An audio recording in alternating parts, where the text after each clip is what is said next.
Hi guys, welcome to my YouTube channel Ikigai classes. और इस video में हम बात करने वाले हैं जो बढ़ती हुई एडिबल ऑयल है, जो खाद्य तेल है, उसके प्राइजेस के बारे में कि उसकी जो दाम है, उसकी जो कीमतें हैं वो इतनी क्यों बढ़ रही है।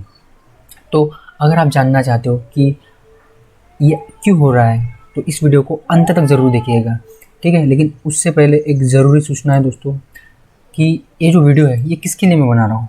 ये वीडियो है दो तरीके के लोगों के लिए। एक तो कॉमन मैन जो जाहिर सी बात है जानना चाहता है कि भाई जो ऑयल के जो प्राइसेस है वो लगभग 50% तक बढ़े, वो क्यों बढ़े। और दूसरा गवर्नमेंट एग्ज़ाम की पढ़ाई करने वाले वो स्टूडेंट्स जो यूपीएससी की, एमपीएससी की या फिर स्टेट पीएससी या रेलवे बैंकिंग की पढ़ाई कर रहे हैं, ठीक है। तो इस वीडियो को अंत तक ज़रूर देखिएगा ताकि आप जान सको, आप औरों को बता सको कि ये आखिरकार हो क्यों रहा है, प्राइजेज जो है वो बढ़ क्यों रही है। लेकिन उससे पहले एक सूचना है कि आप मेरे चैनल को सब्सक्राइब कर दें, बेल आइकन दबा दीजिए। अगर आपको वीडियोस पसंद आ रहे हैं तो लाइक करिए और आपके दोस्तों के साथ शेयर कीजिए। तो चलिए दोस्तों वीडियो स्टार्ट करते हैं। और एक और बात कि वीडियो को अंत तक ज़रूर देखिएगा ताकि आपको सब कुछ समझ में आ सके।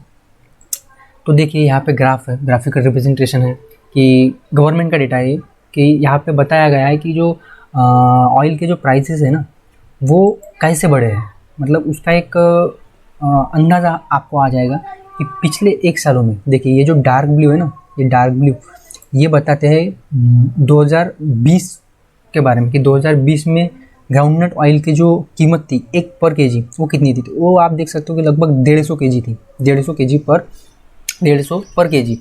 और ये जो है ना लाइट ब्लू ये है अभी इस साल की, मई 2021 की, ठीक है ना। तो ये इस साल की है। तो यहाँ पे आपको पता चल रहा है कि पिछले एक सालों में जो हर तरीके का ऑयल है, ग्राउंडनट ऑयल हो गया, मस्टर्ड ऑयल हो गया, वनस्पति ऑयल हो गया, सोया ऑयल है, सनफ्लावर है, पाम ऑयल है, इनकी जो कीमतें हैं वो कितनी प्रतिशत तक बढ़ी है और किस तरह से बढ़ी है, ठीक है। तो ये आप यहाँ से देख सकते हो, ठीक है। तो ये आखिरकार हो क्यों रहा है, तो सवाल फिर से वही है। तो चलिए स्टार्ट करते हैं कि ये हो क्यों रहा है।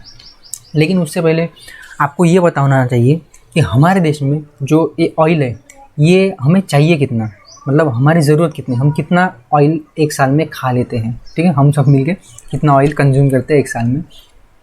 तो जो मिनिस्टर ऑफ एग्रीकल्चर और फार्मर वेलफेयर है ना, उनका ऐसा कहना है कि हमारे देश में एक आम आदमी एवरेज, ठीक है, एक आम आदमी हमारे देश में लगभग 1 केजी ऑयल महीने भर में मतलब उसे चाहिए। उसकी डिमांड कितनी है, 1 केजी की, ठीक है अभी। तो इस हिसाब से अगर हम देखें तो हमारे देश में जो डिमांड है वो टोटल है कितनी है, यहाँ पे आप देख सकते हो, कहाँ गया यार वो, हाँ। तो ये है हमारी डिमांड, एक साल में हमें इतना ऑयल चाहिए, इतना खाद्य तेल हमें चाहिए, ठीक है, 23 से 25 मिलियन टन। लेकिन सवाल ये है कि हम प्रोड्यूस कितना करते हैं, हमारे देश में डोमेस्टिक सप्लाई जो है वो कितना है। तो वो आप देख सकते हो कि लगभग 10 से 11 मिलियन ही है। मतलब हमें डिमांड कितनी है, हमें ज़रूरत है 23 से 25 मिलियन टन, ठीक है, हर साल। और हम बना कितना रहे, हम प्रोड्यूस कितना कर रहे हैं, तो सिर्फ 11 मिलियन टन। मतलब क्या है, मतलब ये है कि हम बाकी जो गैप है वो कितनी है, 14 मिलियन टन की है। तो वो हम बाहर से क्या करेंगे, इंपोर्ट करेंगे। और जाहिर सी बात है अगर इंटरनेशनल प्राइजेस जो है वो बढ़ रही है तो फिर डोमेस्टिक प्राइजेस जो बढ़ेंगे, ठीक है। जैसा कि हम पहले ही डिस्कस कर चुके कि 56% तक जो है प्राइस बढ़ गई है। लेकिन यहाँ पे सवाल ये है कि हम डोमेस्टिकली जो प्रोड्यूस करते हैं वो कितना है और हम इंपोर्ट कितना करते हैं।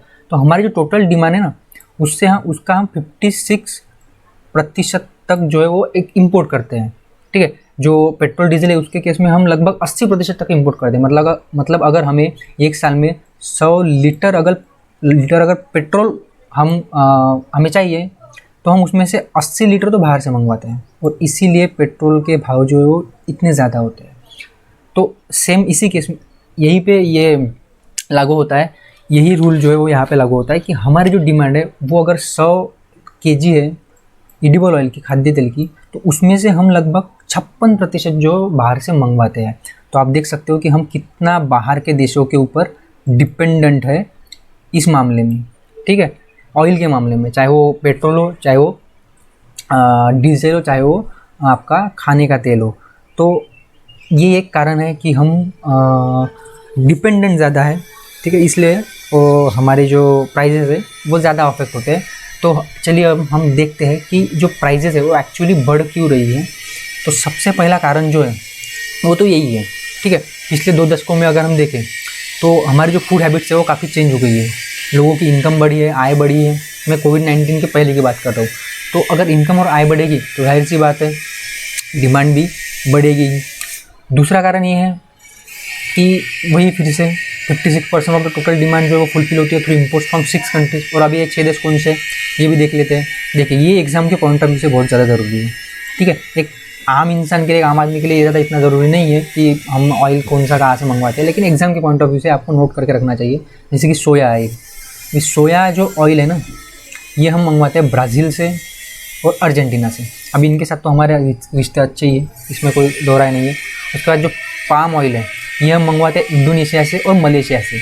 तो मलेशिया के साथ हमारे रिश्ते वैसे अच्छे हैं, लेकिन पिछले कुछ दिनों में वो थोड़े मतलब थोड़ी गहमा-गहमी हो गई थी, थोड़ी कुछ कमेंट्स आए थे मलेशियन प्राइम मिनिस्टर की तरफ से, ठीक है, सीएए वगैरह के जब एक्ट आया था तब।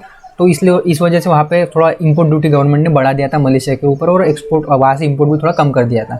और सनफ्लावर जो ऑयल है ना, वो हम मंगवाते हैं अर्जेंटीना और यूक्रेन से, ठीक है। तो आप यहाँ पे देख सकते हो कि हम पूरी तरीके से फॉरेन कंट्रीज़ के ऊपर डिपेंडेंट है हमारे नीड्स के लिए, ठीक है, ऑयल के पर्टिकुलरली।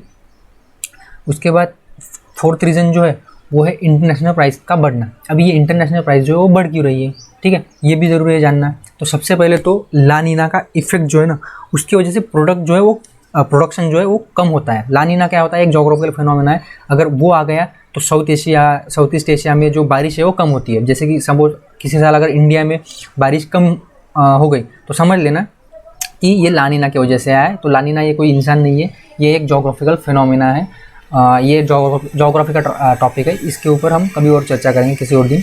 दूसरा कारण ये है कि चाइनीज़ गवर्नमेंट, देखो यहाँ पे भी चाइना आ गया, चाइना कोरोना लेके आ गया। चाइना हमारे प्राइजेज जो है एडिबल ऑयल के बढ़ने के पीछे एक मेजर फैक्टर रहा है। क्यों? क्योंकि चाइनीज़ जो गवर्नमेंट है ना, वो लार्ज क्वांटिटी में एडिबल ऑयल को परचेस कर रही है। अभी ये एडिबल ऑयल कर क्या रही है ये हमें नहीं पता। जैसे कि पिछले कुछ दिनों में न्यूज़ आई थी कि अगर आप मस्टर्ड ऑयल जो सरसों का जो तेल है उसमें अगर नींबू निचोड़ के अगर पिएंगे तो आपका कोरोना मतलब होगा ही नहीं, ऐसी कुछ अफवाह फैल रही थी। तो इसकी वजह से भी पिछले कुछ मतलब 1-2 महीने पहले ये मस्टर्ड ऑयल के जो भाव थे वो काफ़ी बढ़ गए थे। तो यहाँ पे चाइनीज़ गवर्नमेंट का रोल है। लार्ज इंटरनेशनल मार्केट में वो खरीद ज़्यादा रहे हैं, तो इसलिए भाव बढ़ रहे हैं।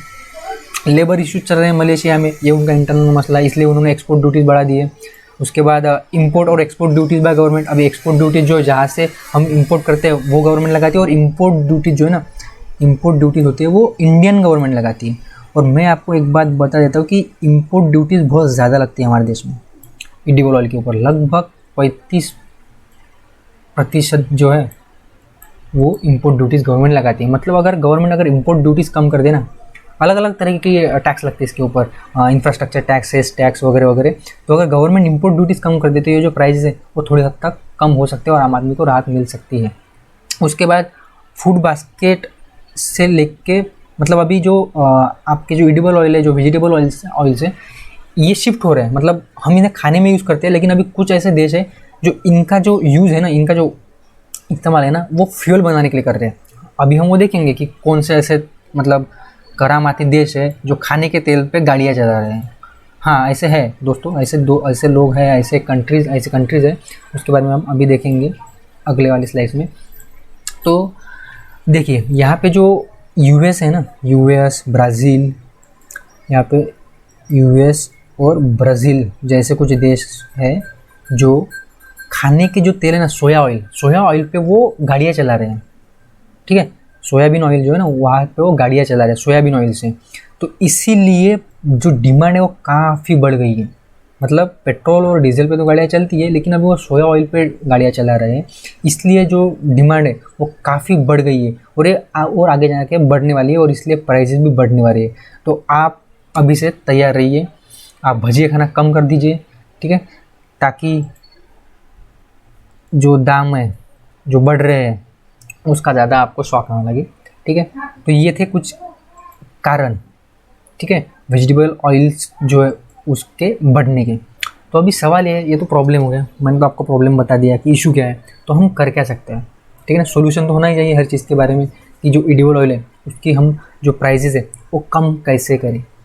तो सबसे पहले तो मैं बता चुका हूँ आपको कि गवर्नमेंट जो 30 से 35% तक क्या लगाती है, ड्यूटीज़ लगाती है, इम्पोर्ट ड्यूटीज हमारी गवर्नमेंट, ठीक है। एक्सपोर्ट ड्यूटीज़ तो हमारे हाथ में नहीं है, क्योंकि हम मलेशिया के प्राइम मिनिस्टर को, इंडोनेशिया के प्राइम मिनिस्टर को, यहाँ पे जो भी होगा वहाँ पे प्रेसिडेंट प्राइम मिनिस्टर, उसे तो बोल नहीं सकते भाई आप एक्सपोर्ट ड्यूटी कम कर दो, हमारे लोगों को तेल महंगा हो रहा है। तो हम क्या करेंगे, हमारी जो गवर्नमेंट है उसको कह सकते हैं ना कि भाई इम्पोर्ट ड्यूटीज़ कम कर दें। 40% तक इम्पोर्ट ड्यूटीज़ लगती है दोस्तों, इंफ्रास्ट्रक्चर से ये टैक्स वो टैक्स, मतलब दुनिया भर के टैक्स लगते हैं।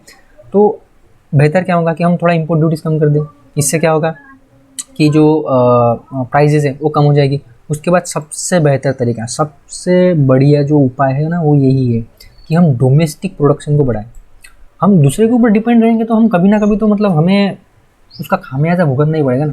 तो इसके लिए एक सोल्यूशन है कि हम डोमेस्टिक प्रोडक्शन बढ़ा दें, सोयाबीन का, ग्राउंडनट का, ठीक है, सरसों का, और हम खुद प्रोड्यूस करें। तो हमारी जो डिपेंडेंसी जो अभी 56% है ये घट के अगर 30-35% तक हो गई तो फिर इतने भाव जो आज 150-160 रुपये पर केजी के हिसाब से तेल बिक रहा है ये नहीं होंगे, ये 120-130 के आसपास होंगे। ये कम भी हो सकता है अगर डोमेस्टिक प्रोडक्शन ज़्यादा हुआ, अगर हम ज़्यादा प्रोड्यूस करने लगे तो भविष्य में। उसके बाद एडिबल ऑयल को गवर्नमेंट सब्सिडाइज़ करे, ये भी एक उपाय हो सकता है। गवर्नमेंट जैसे फर्टिलाइज़र को सब्सिडाइज़ करती है एग्रीकल्चर सेक्टर में, सॉरी, वैसे ही सब्सिडाइज़ करे एडिबल ऑयल को, ठीक है। तो यही कुछ उपाय है जो मैं मतलब मेरे तरफ से आपको बता रहा हूँ। अगर आप कुछ और मतलब आपके पास कुछ और उपाय है, कुछ सॉल्यूशन है तो आप कमेंट बॉक्स में ज़रूर बताएं, ठीक है। तो ये था इस वीडियो में हमने डिस्कस किया कि किस तरह से जो एडिबल ऑयल है, ठीक है, जो खाद्य तेल है उसकी जो कीमतें हैं वो काफ़ी बढ़ चुकी है। आपने वीडियोस को अंत तक देखा इसलिए थैंक्स। फिर से वही बात, वीडियोस को सब्सक्राइब कीजिए, अगर वीडियो पसंद आया तो लाइक कीजिए और अपने दोस्तों के साथ शेयर कीजिए।